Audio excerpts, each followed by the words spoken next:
Welcome to The Good Ride. I'm James Beastie. Thanks for being here. Next to me is the Hypnotist. Next to that is the Medium, and then you got the Antidote down there. I'm gonna be primarily talking about the Hypnotist and comparing it to the Medium. They're two very similar boards in a lot of ways. Now, I rode this with the K2 Bond, Union Atlas, primarily the Ride Fuse, but I did get a day with the Ride Torrent and Nidecker Rift Lace. I got this at the end of the season in varied spring conditions. Let's talk sizing.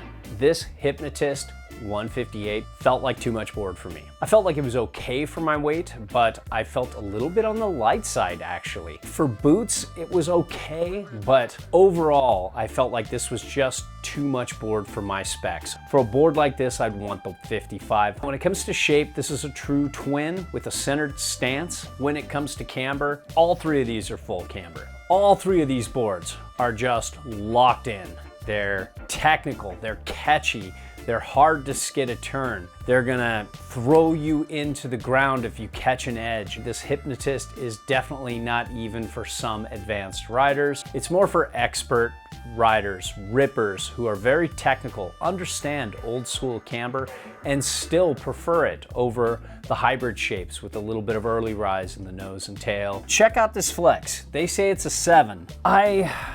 I don't know, man. This feels, I guess it's a 7 for K2. It's very stiff. There's a little more give in the nose and tail, especially at the very tips. This area right here flexes easy, but once you get down into the areas where you have contact with the board, it's so stiff. It feels like a free ride board in the shape of a true twin. So what I found as a Hypnotist was a hell of a lot of work to butter, a hell of a lot of work to ollie. It's got full camber, it's got lots of pop there, but it also feels like it's hidden in a layer of dampness, which makes this board feel very aggressive and damp, but it's just harder for average riders like myself to access this pop and really get it to go. If you're a stronger rider, the Hypnotist is gonna feel more poppy to you. You take this flex personality in all conditions, hard, micro bumpy snow, soft, uneven snow. This thing just handles it all. This is a chunderbuster for a twin. There aren't many that are better out there. And K2's one of those brands like Never Summer and like Amplit, where they just offer dampness on a level that most can't provide. When it comes to speed and base glide, the base glide on all of these was okay. I didn't really feel it was that great of a glide. They were well waxed. Thank you, K2. That really helped. And they did a good job, but they're just not up at this like higher level that a lot of competitors are. I miss the old higher end bases that K2 used to have. They don't seem to have them on mini boards anymore, and those had a little more glide and were more in line with their competitors. These feel just a little bit better than extruded. So I'd love to see them step up the base game a little bit. But when it comes to pointing it, this is a beast. This Hypnotist can just go straight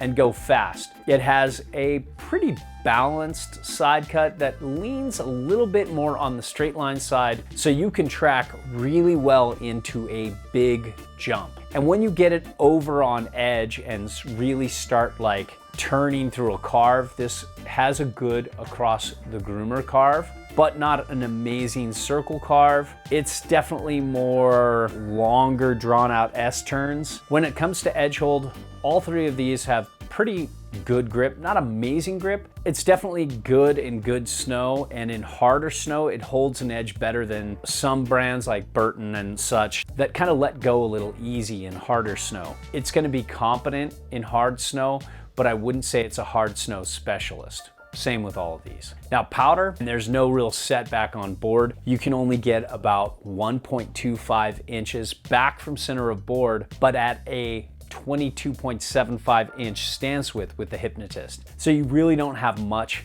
happening there in terms of directional float at all. This is for old school camber riders who know how to rip a twin, a full camber twin in powder. The medium, same thing, except you can get a 21.75 inch stance width set all the way back. So at least you could probably get your normal stance width if you want to set this back and get 1.25 inches back from center of board. With the Hypnotist, you're just too wide. When it comes to switch riding, this Hypnotist is perfect either way. The only thing I like better is an asymmetrical twin with a deeper heel side cut. So it really balances with that duck stance and gives you perfect symmetry.